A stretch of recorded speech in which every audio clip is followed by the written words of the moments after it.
Hi there, my name is Ewan Nicholson. Welcome to my YouTube channel.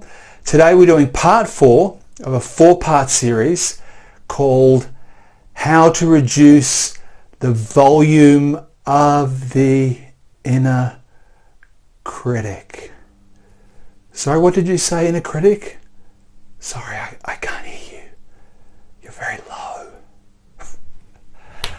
Sorry, I just had to throw that in, as my kids would say. Cringe. Maybe I should have titled this How to Reduce the Volume of Your Inner Cringe. But anyway, let's get started. So if you've watched the first 3 parts, congratulations. Thank you very much for getting to part 4. If you just skipped to part 4, no problem. This will be a standalone video that will give you all the practical steps you need to reduce the volume of the inner critic.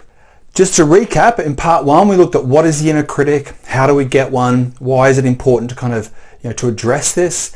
In part 2 we looked at how do you make the distinction between the voice of our conscience and the voice of the inner critic.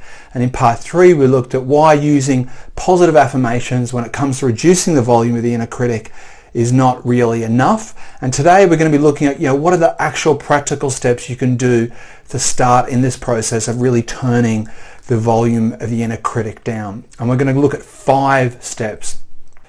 So let's get started in these 5 steps. And the first step is going to sound simple, but it's a little bit more complicated than it sounds. And the step 1 is observe and take note. And what I mean by that is the challenge with the inner critic to begin with is how enmeshed it is into our just everyday thinking.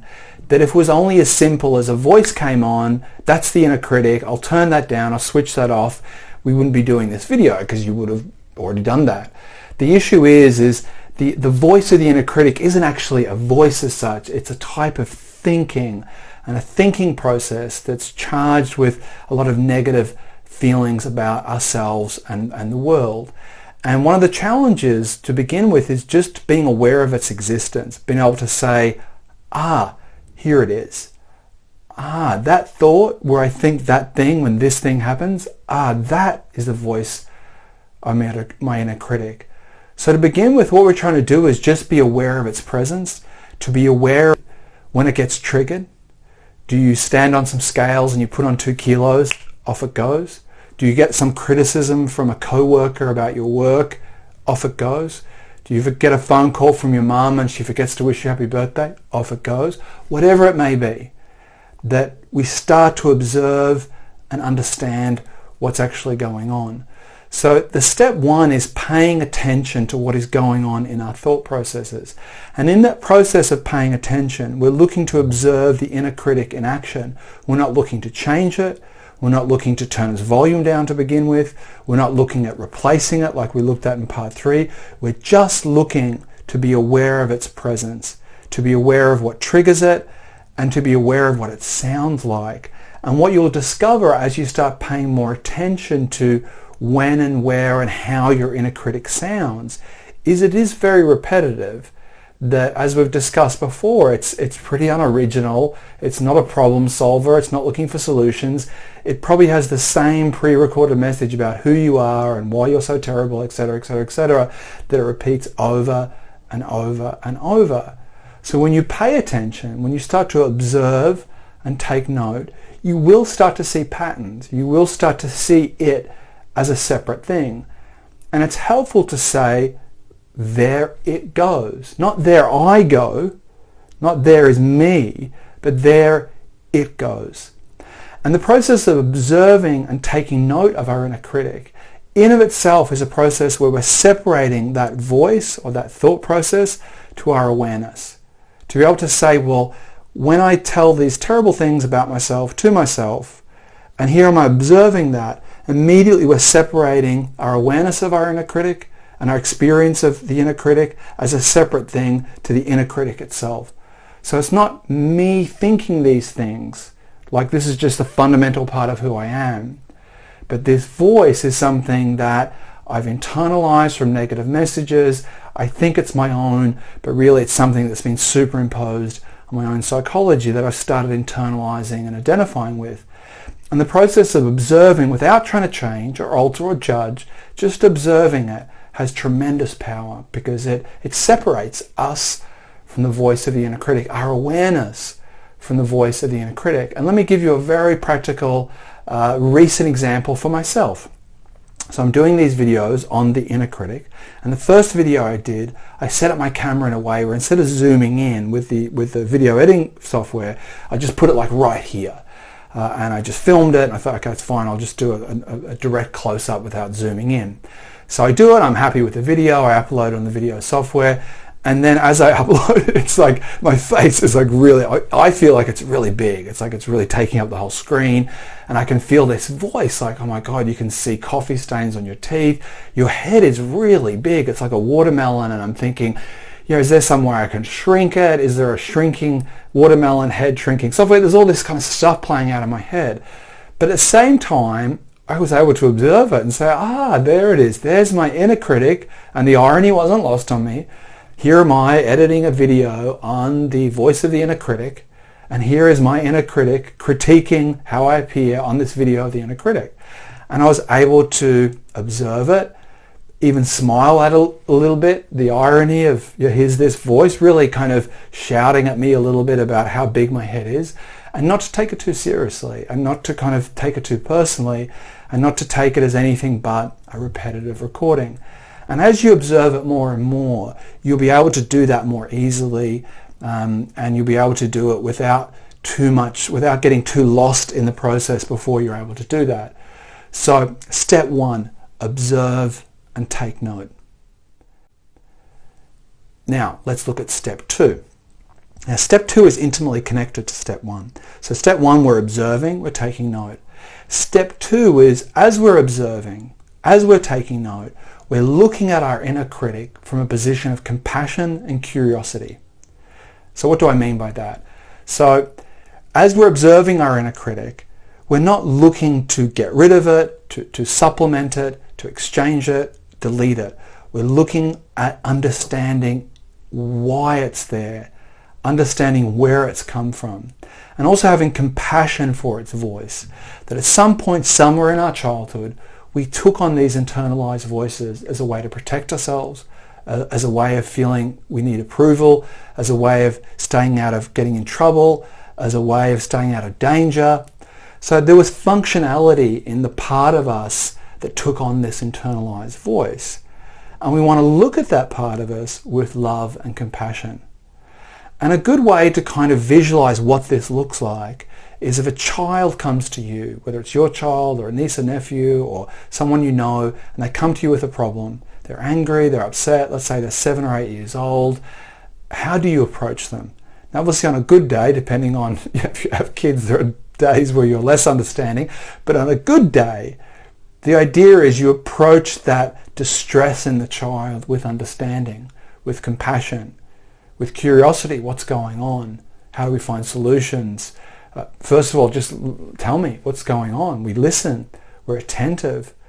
We show we're interested in what's going on inside of that child. We validate their feelings. And usually when you're able to pay some compassionate interest in a child's problems, often just that act itself takes some of the hurt away.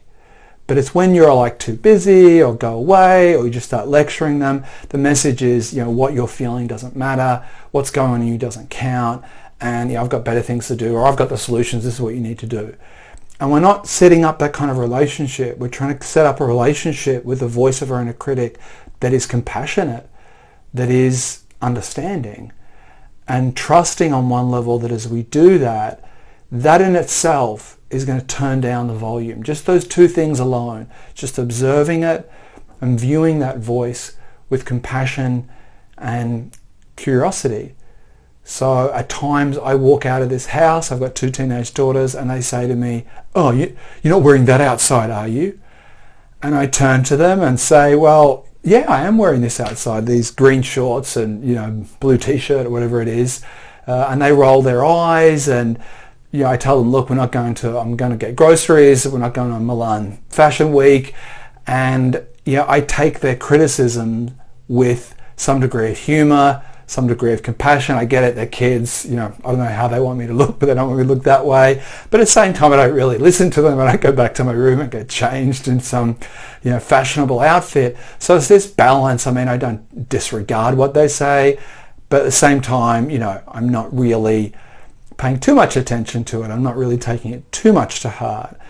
And this is the kind of approach we want to have with our inner critic. Now, obviously, they're critiquing my fashion, which I don't really care about. But if they were critiquing something a little bit more personal or something I was a little bit more invested in, then my ability to kind of be nonchalant about it is harder. So when it comes to the inner critic, it does generally hone in on things that we have a sensitivity with. That's its whole functionality. So there's an element of, it takes practice, it takes time. There's a famous Muslim mystic called Al-Ghazali that has a quote along the lines of, to get closer to that which you love, you have to be patient with that which you hate. And I think it's a very apt quote for this process, that we have to be patient with what we're struggling with. Because a weird thing happens when it comes to identifying the inner critic. As you start observing, here's my inner critic. Here's this voice that's being derogatory and mean and critical of me. A weird thing can happen is you can start to feel judging of that inner critic. Your inner critic can sort of take this twist and turn and go from the thing that you're looking at to the thing it's looking at. So you end up with an inner critic of the inner critic, a layer on another layer. And you start thinking, you know what? I'm fed up of how much I hate myself, and it's just, what's wrong with me? And I keep hating myself. And you can start beating yourself up about beating yourself up and miss the irony of it, or miss the just how that doesn't make sense. In the same way, I've definitely shouted at my kids about not shouting. I've yelled at them, stop shouting.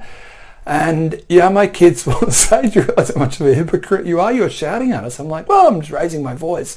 But I am shouting at them and I am being a hypocrite. But it's just an easy thing to fall into. So the reason compassion and curiosity is very important is there is a tendency to slip in very quickly to critiquing our inner critic. A little bit like Jones in Dad's Army. Panic!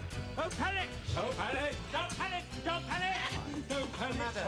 panic! Don't panic! Don't panic, as he panics about not panicking. And so that's where compassion and curiosity really come in handy, because we have to remember that we're not here to critique our inner critic. We are here to understand, to be curious, to be compassionate, to observe, to pay attention. So there's a softness to it, there's a patience to it, there's a gentleness to it. We're not here to wipe it out. We're not here to crush it or destroy it or reprimand it. We're here to understand, to love, to care, and to approach with tenderness and curiosity. So they're the first two steps. So let's get into step 3, 4, and 5. Step 3 is reducing the fear built into our nervous system, or regulating our nervous system. Now, you may wonder, what is our nervous system got to do with the voice of the inner critic? And what's important to understand is that when it comes to the voice of the inner critic, its actual volume isn't the words it says. You are a loser, or you are pathetic. What gives it its power is the tone, is how emotionally charged those words are. It's a feeling of fear, shame, aggression, hostility, and particularly fear. Underneath, even under anger and hostility, there's fear. And fear isn't just a psychological or emotional phenomena, it's a physical phenomena. And if we're growing up in households of childhood trauma, of adverse childhood experiences, we've got a lot of stress, our body stores that stress and our body stores that fear in our physiology, in our nervous system. If you've seen the video going around on YouTube of a guy being chased by a bear, and there's this bear pounding after him and he's on his bike pedaling away from it, the thing that's driving those pedals is fear. There are chemicals related to his adrenal system, his stress response system that are driving him forward. But when you're a child, you don't know the difference between a parent and a bear. Your physiology doesn't know the difference between a parent and a bear. If your physiology doesn't know the difference between a real threat and an actual non-real threat. It just feels danger and stores that danger as fear in the nervous system. And one of the things that we can do to reduce the volume of the inner critic is to reduce the fear in our nervous system. And there are two things, and I've talked about this on a number of different videos that I use that have helped me a lot in that. One is TRE, which is the trauma release exercises, which is a series of exercises and tremoring that releases tension from the nervous system. I'll put links to that in the description. And the other is the Safe and Sound Protocol, which is an auditory intervention which brings your nervous system into a sense of safety. And I use the TRE every day, and the Safe and Sound Protocol I use on a semi-regular basis, and both have helped me a lot, just calming my nervous system down, just taking the fear out of my body. And it's very hard to feel stressed mentally when you feel physically relaxed, that the two just don't go together. So as you start to discharge the fear from your nervous system, discharge this fearful fight or flight response that's kind of locked into how we are, then naturally the volume of that inner critic is going to go down. Because if it's driven by fear at heart and you reduce the fear in your body, you will reduce the volume of that inner critic. And there are two methods that I can vouch for, that I've used and have helped me over the last few years. If you're into the science, there are two books that I can recommend that have helped me a lot understand the kind of the scientific framework of this. One is this book here, The Body Remembers. It's kind of more for therapists, but it's got a lot of practical advice and gives you a lot of understanding of how trauma and fear is stored in the body and what you can do to release it. That's one book.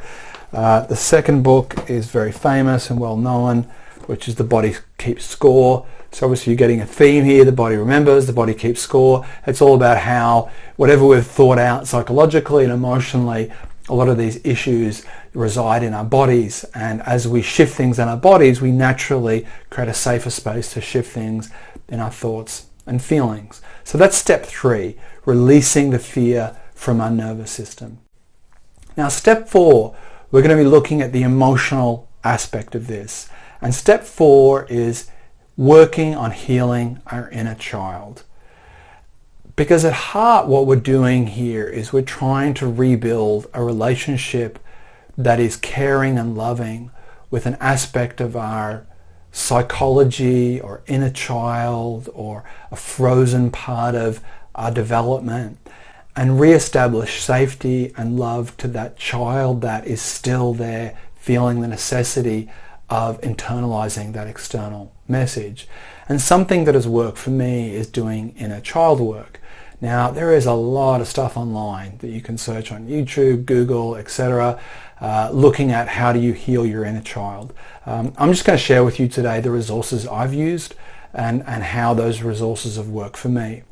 So for me, in principle, the process of healing our inner child is really developing a communication and relationship with wounded aspects of my childhood. And by doing that, what I'm doing is reparenting that aspect of my child, my inner child that is still wounded and still scared, reassuring it that it's safe and it's loved, and just recognizing that it's there, that fear in the voice of my inner critic is really the fear of a wounded aspect of my inner child.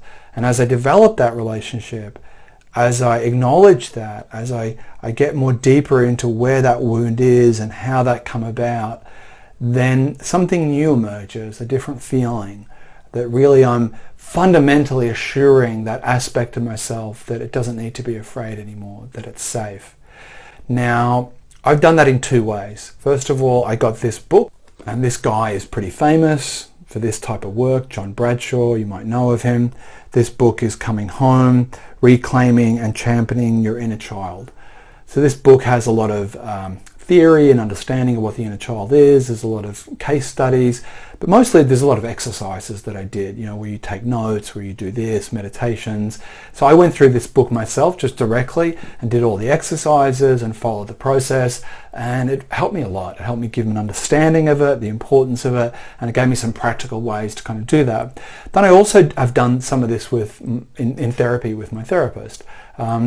on and off here and there is something we return to. So over the years of therapy, it's also something I've done as well. So a combination of my own reading, my own research, doing the exercises in this book, as well as working with a therapist, I've developed, what I would consider a relatively good relationship now with my inner child. And I still come back to it. It's not something that I ever feel like, well, that's done. But I do feel like parts of it are done. And now, I'm deepening that process. Another good book of John Bradshaw's is The Family, which just gives you an understanding of how our inner child gets wounded. So if you think you're from a dysfunctional family, this book will definitely confirm that. It's pretty categorical in that regards. And there are two other things that I've done that have really helped me with my inner child work. And these are two authors that I just really like and I've got a lot from. The first is James Hollis, and there's a book here called Finding Meaning in the Second Half of Your Life, and he's a Jungian therapist. And I just love this book. I mean, I would just say, if you're really trying to understand your unconscious, your complexes, how did you get to where you've got to, this is just a really great book that kind of lays out from a psychological perspective how that happens and why that happens and what we can do about it. Another good, very practical book that I've found is by Robert A. Johnson, another Jungian therapist. This book is Living Your Unlived Life. And again, this book has a lot of really great exercises and practices you can do about getting in touch with really what's going on in your unconscious. What are you not aware of that's affecting your conscious day-to-day life? And at heart, the voice of our inner critic is an unconscious thing. I mean, no one wakes up in the morning and says, I'm going to switch on my inner critic and off I go. And one of the processes of healing trauma, reducing the volume of our inner critic, is just this process of being aware of what we're not aware of. How do we be more conscious of what we're unconscious of?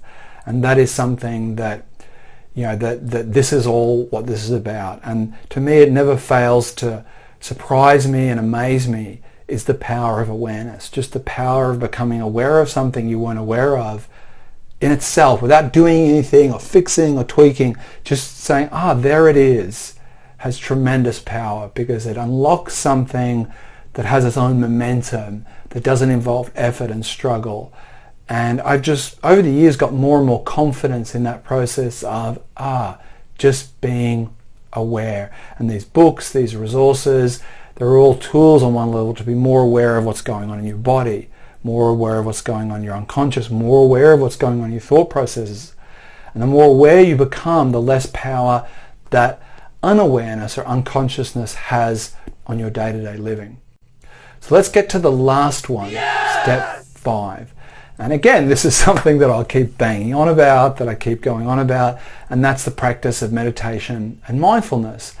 And for me, defining these practices are, for me, mindfulness is the practice throughout the day of being more aware of what I'm doing, more aware of my awareness, more conscious of how I conduct myself, and paying attention to what's going on in front of me rather than getting lost in kind of daydreams and fantasies and self-talk. And the first step, the question of observing and taking note, is an act of mindfulness. That if you're in a process where you feel like your inner voice, your inner critic has been sort of activated and is very loud, then mindfulness is saying, here it is. It's paying attention to what is going on. The practice of meditation, for me, is the practice of sitting on a mat every morning and doing an actual practice, whether it's breathing practice, whether it's visualizations, whatever it may be, mantras, that would be my meditation practice. So for me, mindfulness is the practice of paying attention to what's going on inside of me, my body, my mind, my feelings, and meditation is the actual practice that involves sitting down and doing a meditation. And what you'll find is in the process of turning down the volume of the inner critic, that being aware of the voice of the inner critic is that step in mindfulness. But the second step is giving our attention and focus to the awareness that contains the inner critic. So we're going to do a contemporary modern example that everyone will now understand in the days of COVID, which is a Zoom call. So have a look at this image here. Now what you'll see is, my apologies for whoever random people, I took this off the internet. I've turn this big Zoom call into a stream of consciousness. This is mine, this is someone else's, this is Jenny's, Mary's, whoever. And as you can see in this stream of consciousness, we have series of voices.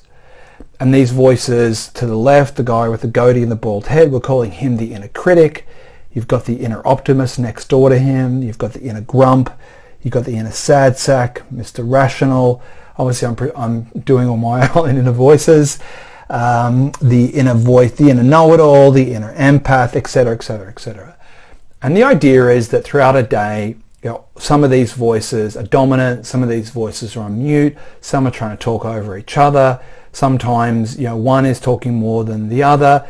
Maybe sometime one is wearing their underpants when they shouldn't be. It'll vary throughout the day. But what you'll find is most of us have a series of dominant voices. Some voices come up more, some voices come up less. And the negotiation of these voices is really the content of our mind. Now, some of these voices are talking to other voices. Maybe you're having imaginary conversations with your boss. Maybe you're going over memories. But more or less, the voices and thought processes we have, we're looking at in this way that, we're naming these voices and saying, here they are. So as you can see, next to the inner critic is the inner optimist. And this is what we're looking at in part 3. Is, positive affirmations on their own are just really about, how does that inner optimist, mute out the inner critic, and how does he or she dominate the Zoom call?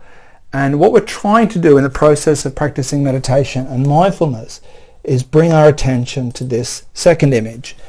So what we see in this slide is our awareness of the voices is the yellow. And the content of our awareness are all these voices. So the awareness is the screen, you might say, that all this is occurring on. And the Zoom call and everyone talking is the content. And the yellow is the context. It's the awareness it all comes off. And the idea is our meditation practice and our mindfulness practice is bringing our attention to the yellow. It's bringing our attention to that which contains these voices rather than trying to silence one voice out and increase another voice. We're trying to bring our sense of identity and awareness to that which holds it rather than the content of what is inside. So what I've discovered is as I'm able to spend more time or bring more focus to that yellow perimeter that holds all the voices, then little by little, as those voices come up, positive or negative, I just feel less identified. I feel less invested that that's my voice and that's important and that thinking process is something I've got to stand by. Or when I'm feeling something negative, it's like I got to get away from that. And then there's something positive, well, I got to hold on to that. And that tension and ebb and flow of trying to grab hold of what's good and push away what's bad, as my consciousness or my awareness through meditation practice puts itself in the yellow, puts itself in the awareness of it all, even if it's just for brief seconds. And that for me, that's all it is at the moment. It's just these brief moments where I feel it, and then the voices kick back in, and then I'm back in the mix of things, and I'm able to come out of it. So there are moments, even if it's just moments, but it gives me an experience that I am not the voices in my head. I am not my thought processes. There is more to me than just a series of different type of conflicting thought processes. And as I've worked on that practice over the years, as I've deepened my meditation and mindfulness practice, it has reduced the volume of the inner critic. It just has. And to me, out of all the things I've mentioned, they're all interconnected. But my meditation practice in particular has been the one that I feel has most consolidated that, because it brings an experience of who I am that is outside of my thought processes and the accompanying feelings that go with it. Something that's more expansive, something that's more wider. And if you imagine that yellowness on the screen just expanding further and further out for all infinity, then there are moments where it feels like that my awareness is just this whole gigantic empty space of everything, that I'm all those things but none of it. And that's a liberating feeling, to feel I'm more than just my thought processes, and I don't have to struggle to have a positive thought against a negative thought. I can just feel or experience that I'm not my thoughts. I'm more than that, or there's more going on. So look, I hope this has made sense. If you've watched this all to the end, thank you very much. If you've had an experience with your inner critic that you'd like to share, I would love to hear it and give you feedback or participate in a conversation. It would be fantastic. So please leave comments if that's the case. If you've enjoyed this series or enjoyed this video, please like and subscribe. I really appreciate it. Thank you very much for listening. I hope you've enjoyed it. And please take care of yourself. Bye-bye.